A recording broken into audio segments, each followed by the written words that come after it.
রয়েছে। আবার একবার চলে যাব অমিতের কাছে। অমিত, প্রসন্ন রায়ের যে বলাকার বাড়িতে এই মুহূর্তে ইডির আধিকারিকরা তারা পৌঁছে গেছেন। কিছুক্ষণ আগে যে ছবি আমরা দর্শকদের দেখিয়েছিলাম যে ইডি অফিসাররা তারা পৌঁছে গেছেন, এবং একটু জানতে চাইবো যে প্রসন্ন রায়ের সঙ্গে আর কারা কারা যুক্ত রয়েছে, অ্যাসোসিয়েট কারা রয়েছে তাদের বাড়িতেও, মানে সেই ক্ষেত্রে জানতে চাইবো যে তাদের তল্লাশি অভিযান, তাদের বাড়িতেও কি তল্লাশি অভিযান চালানো হবে বলে জানতে পারছো, বা এই মুহূর্তে এই যে বাড়িতে যাওয়া হয়েছে এবং সেই বাড়িতে তারা বাইরেই দাঁড়িয়ে রয়েছে, তারা কি ঢুকতে পেরেছেন ইডি আধিকারিকরা, সেটা কি দেখা যাচ্ছে?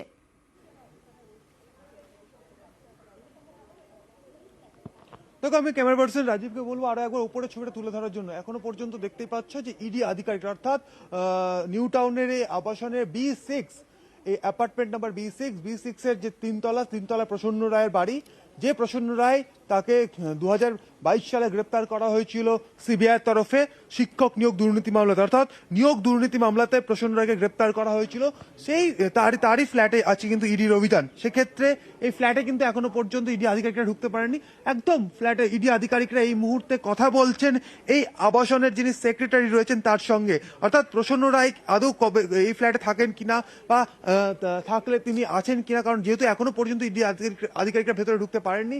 সেক্ষেত্রে এই আবাসনের যিনি সেক্রেটারি রয়েছেন তার সঙ্গে ইডি আধিকারিকরা কথা বলে জানার চেষ্টা করছেন প্রসন্ন রায় কোথায় রয়েছেন। সেক্ষেত্রে প্রায় আধ ঘন্টা হতে চললো ইডি আধিকারিকরা এখানে পৌঁছেছেন, কিন্তু এখনো পর্যন্ত প্রসন্ন রায়ের এই আবাসনের যে ফ্ল্যাট রয়েছে তিনতলায়, সেই ফ্ল্যাটে কিন্তু ইডি আধিকারিকরা ঢুকতে পারেননি।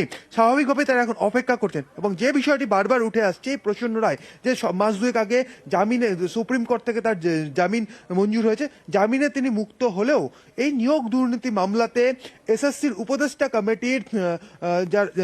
কমিটির এসপি সিনহা, তার সঙ্গে কিন্তু এই প্রসন্ন রায় যোগসূত্র ছিল। এমনকি তৎকালীন শিক্ষামন্ত্রী পার্থ চট্টোপাধ্যায়ের সঙ্গে এই প্রসন্ন রায়ের যোগসূত্র পাওয়া গিয়েছিল, তদন্তকারী আধিকারিকরা যোগসূত্র পেয়েছিলেন। এছাড়া যে সমস্ত আর্থিক লেনদেন হয়েছিল যে তদন্ত উঠে এসেছিল সিবিআই তদন্তে, যে অযোগ্যদের চাকরি পাইয়ে দেওয়ার ক্ষেত্রে যে আর্থিক লেনদেনের যে বিষয় ঘটেছিল, সেই আর্থিক লেনদেনের ক্ষেত্রে একটা বড় অংশ এই প্রসন্ন রায়ের মাধ্যমে বিভিন্ন জায়গাতে লগ্নি করা হয়েছিল, এমনটাও কিন্তু সিবিআইয়ের তরফে কিন্তু অভিযোগ জানানো হয়েছিল আদালতের কাছে।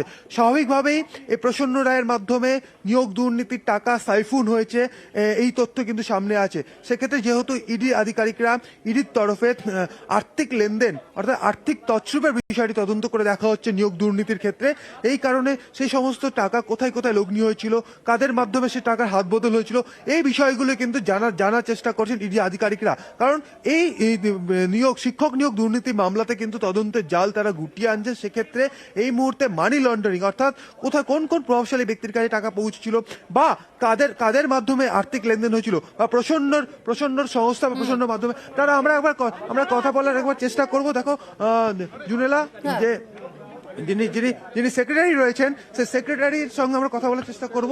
দেখুন, সেক্রেটারি নিচে নেমে এসছে এবং সেক্রেটারি কথা বলছেন।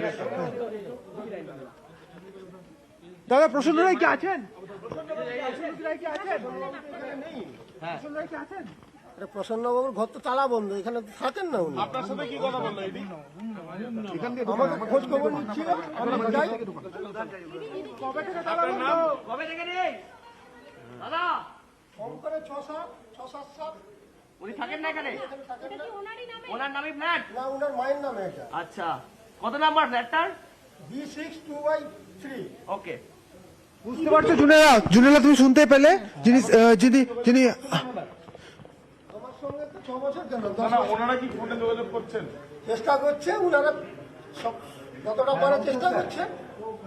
ওনাদের ব্যাপার আমাকে তো আর কিছু বলবে না ওনারা। ওনারা কি সমস্ত কিছু যখন চলে যাচ্ছিল এখানে লাস্ট যখন সমস্ত কিছু জিনিসপত্র নিয়ে গিয়েছিল না? জানি না, মোটামুটি সেটা সবই আছে। সমস্ত জিনিসপত্র আছে আমাদের, তা কি করে বলবো? 6-7 বছর আগে এই ঘরে থাকতেন, ঠিক আছে, তারপরে এখান থেকে চলে যান। এবার কোথায় আছে কোথায় থাকে খবর আমরা এখানে এলে হয়তো কোনোদিন মাঝে মাঝে একবার আসতেন দেখা, কিন্তু ঘরে কোনোদিন আমাদের সঙ্গে তো আসা যাওয়া নেই ঘরের সম্পর্কে। সুতরাং এখানে আসতো, ঘরে ঢুকতো, সে কথা আমি বলতে পারবো না। তবে 6 বছরের মধ্যে 1-2বার এখানে দেখা গেছে। আপনার পুরো নাম কি? তুষারকান্তি শাসমল। এখানে কি প্রদীপের বাড়ি আছে? প্রদীপ সিং এর বাড়ি এখানে রয়েছে এই আবাসনে? প্রদীপ সিং এর বাড়ি আছে তো এই মুহূর্তে তো ওখান থেকে আমি ওই ফ্ল্যাটে থাকি ওখানে কত নম্বর ফ্ল্যাট? কত ব্লক? A53/6 ওখানে তো আপনাদের গ্রুপ তো গেছে দেখলাম। ইডি টিম গেছে ওখানে? হ্যাঁ ওখানে প্রদীপ সিং থাকেন এখন? হ্যাঁ ইয়েস প্রদীপ সিং কি এখন ওখানে থাকে? উনি তো এখন থাকেন তো। রোহিত থাকেন ওখানে? হ্যাঁ ঠিক আছে, আপনার নাম বলুন। তুষারকান্তি শাসমল, আপনি কি আমি এই আবাসনের সেক্রেটারি। তো বুঝতে পারছো জুনেলা যে এই মুহূর্তে আমরা সরাসরি কথা বলছিলাম এই আবাসনের যিনি সেক্রেটারি রয়েছেন তার সঙ্গে। তিনি স্পষ্টত জানালেন 6-7 বছর আগে এই ফ্ল্যাট ছেড়ে চলে গিয়েছেন প্রসন্ন রায়। তবে এই ফ্ল্যাটটি তালাবন্ধ অবস্থাতেই রয়েছে এবং ইডি আধিকারিকরা সেক্রেটারির সঙ্গে কথা বললেন এবং তারা হয়তো টেলিফোনে বা তাকে ফোনে যোগাযোগের চেষ্টা করছেন। এবং এই আবাসনেরই যেটা জানা যাচ্ছে, সেক্রেটারি যেটা জানাচ্ছেন, এই আবাসনেই আরো একটি ফ্ল্যাটে ইডি আধিকারিকরা পৌঁছেছেন। আমরা সেটি খোঁজ নিয়ে দেখবো, কারণ তিনি যেটা দাবি করছেন যে শুধু প্রসন্ন রায় নয়, প্রসন্ন রায়ের সঙ্গে সিবিআই এর হাতে আরো এক ব্যক্তি গ্রেপ্তার হয়েছিলেন। তিনি হচ্ছে প্রদীপ সিং। তার আবাসনও ইডি আধিকারিকরা পৌঁছেছেন বলে ক্লাব সেক্রেটারি এই আবাসন সেক্রেটারি দাবি করছেন। আমরা সেটিও কিন্তু খোঁজ নিয়ে দেখবো, ঠিক। কারণ নিয়োগ দুর্নীতি একেবারেই মামলাতে নজর রেখো বারবার অমিত, আবারও তোমার থেকে আপডেট নেবো। আপাতত ধন্যবাদ।